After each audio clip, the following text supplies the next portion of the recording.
Привіт, I'm Chuck Olenek. I'm a Ukrainian American. I was baptized with the name Yaroslav, and that also is the name I use in the historical reenactment group, the Society for Creative Anachronism. I grew up in a Ukrainian household. I spoke Ukrainian to my immigrant parents. They filled me with an interest in embracing the culture.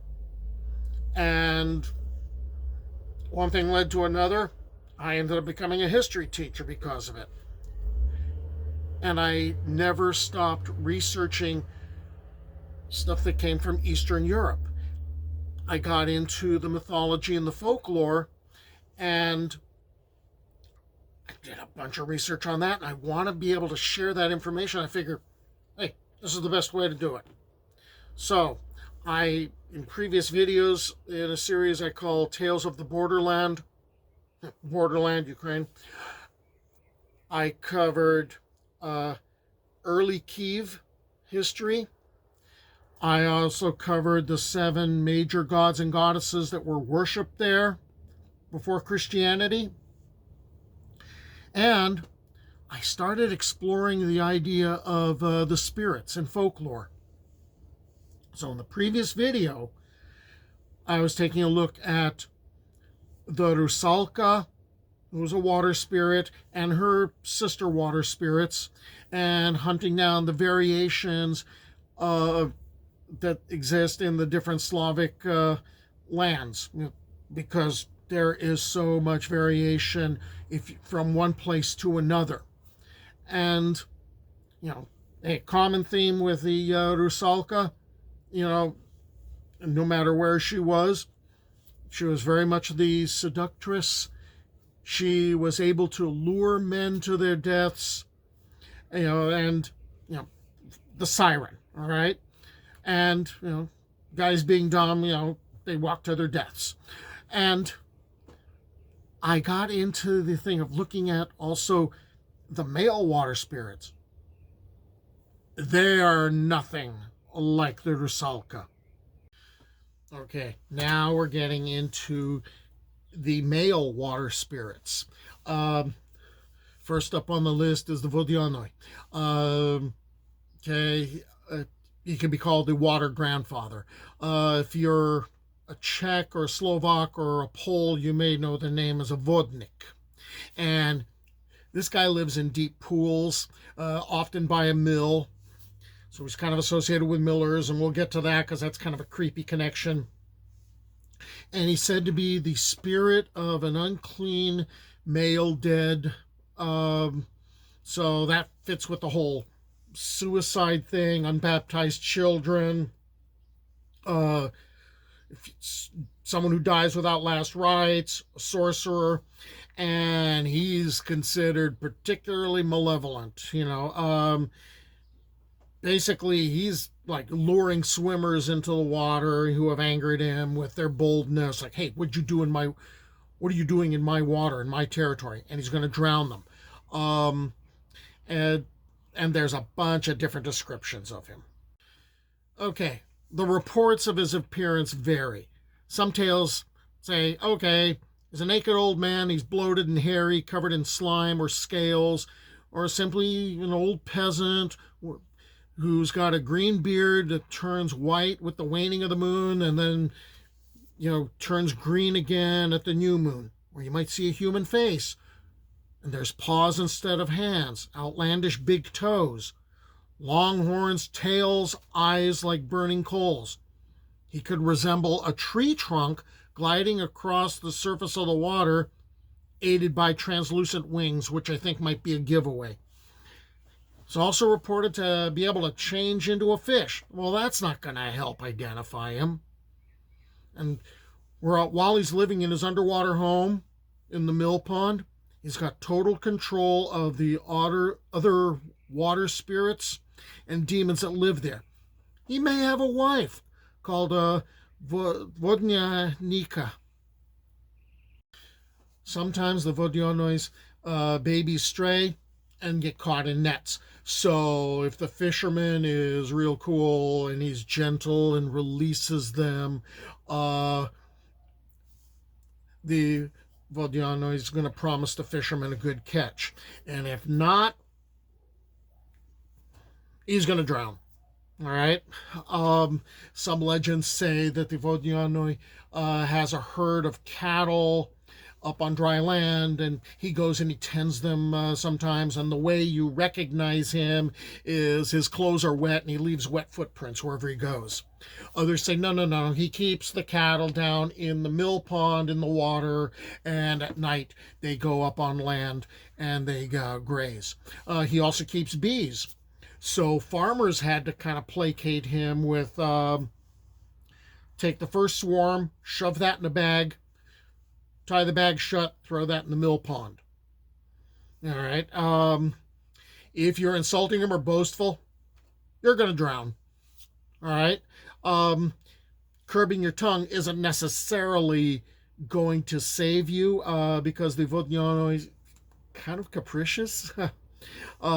Peasants really feared him, and they're trying to get rid of the spirit, or if they don't get rid of the spirit, they're at least trying to appease him. The only people that tended to be safe from his anger were millers and fishermen. And the fishermen were generally supposed to offer their first catch of the year. The millers, they have a really weird relationship with him because the millers tend to not be trusted by their neighbors. Because the millers, in order to preserve their millstones, would sacrifice some cocks or some other animals. There was an idea that the miller was also supposed to sacrifice some drunken traveler about once a year to the Vodyanoi to basically keep him appeased. So in some ways, the millers would be associated with sorcerers too. Swamps were considered as dangerous and unclean places where Chorti, Biesi, and other demons lived. So of course that's where you're going to find the Bolotnik, a male swamp spirit. Comes from Boloto, swamp or mud. There are many descriptions of Bolotnik. Usually he looks like a man or an old man who has big frog-like eyes, a green beard, and long hair, and his body is covered with dirt and algae and fish scales, and that makes him sound a lot like a Vodyanoi. He was described also as a dirty, fat, eyeless creature that sat motionless at the bottom of the swamp. In some accounts, Bolotnik is also said to have really long arms and a tail. Just like the majority of the Slavic water spirits, you get too near the water, expect you're going to be drowned. Except, remember, the Bolotnik has long arms. All right, so he's pulling you in, and he apparently likes to lure people in. Like, he'll select a victim, and maybe like someone who's annoying him, like he hears someone playing a shepherd's pipe at night. And so he's going to lure his victim in by doing something like quacking like a duck or mooing like a cow or screaming. And the victim goes to see what's going on. Oh, by the way, the Bolotnik also has stupefying herbs that are growing in his swamp. And he also creates lights on the waters to, again, lure his victims in.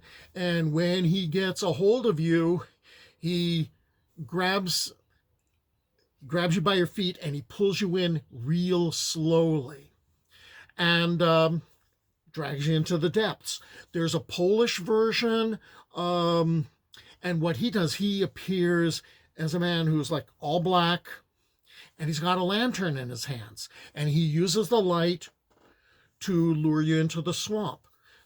Unlike other demons, the Bolotnik isn't afraid of thunderbolts, because remember, the god Perun was using thunderbolts to chastise the wicked. And apparently the thunderbolts don't have any power in the swamp. So the Bolotnik basically, he's safe there. What's going to mess him up is if the swamp gets drained and also in the winter when the swamp freezes.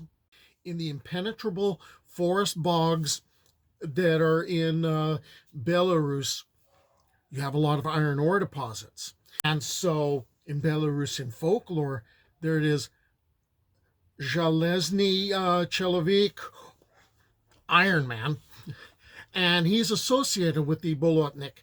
And he's a gigantic creature. He's made entirely of iron, and he's supposed to be extremely dangerous for children. According to some accounts, the swamp spirits, including the Bolotnik and the Kikamora, I'll mention her later on, they're companions and assistants of Liko, One-Eyed. And that's basically the embodiment of evil fate. Our last water demon is the Bognianic.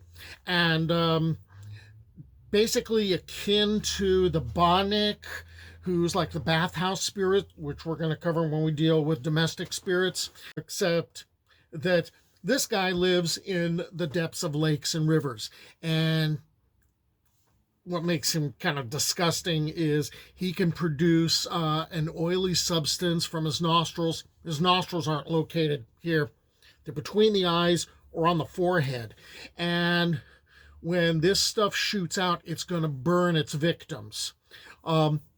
The thing is, apparently, sometimes this is of use, that it actually can be used for healing deep wounds, indigestion, heart illness, a number of ailments, even infertility. And the way you know that one of these is around in the water is you detect bubbles on the water's surface, or maybe the water is darker than all the other water and it's muddy looking. All right, so we've covered the water spirits. Okay, now we're going to move into the forests and the meadows and take a look at who's hanging out there. I hope you stick with me on my journey.